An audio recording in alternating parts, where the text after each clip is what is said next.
ay lumakad kami sa iyong katuwiran, lumakad kami sa iyong pamamaraanan, makalakad kami, Panginoon, sa iyong naisin. Sapagat ang buhay ito ay nagkakaroon ng kabuluhan kapag kami ay sa iyo'y nalangan, kapag kami sa iyo, Panginoon, ay sumunod. Nais namin, Panginoon, maranasan ang buhay pang-espiritual dahil nandoon ka. Kung nasaan ka, Panginoon, doon kami mananatili.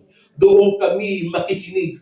Doon kami susunod. Sapagkat ikaw ang Diyos ang siyang tumawag sa amin. Tulad ng kinausap ko, Panginoon, si Noah.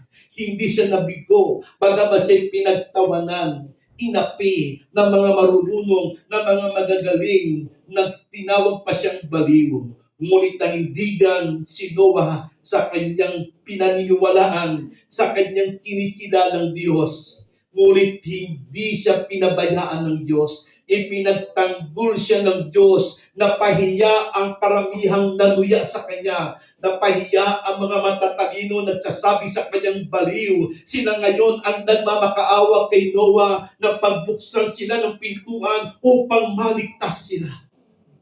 Ngunit ang mga taong nagtiwala sa Diyos, hindi kailanman pababayaan ng Diyos.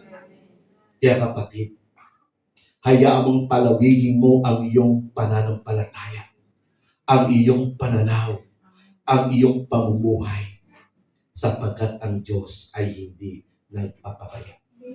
Sa oras na ito,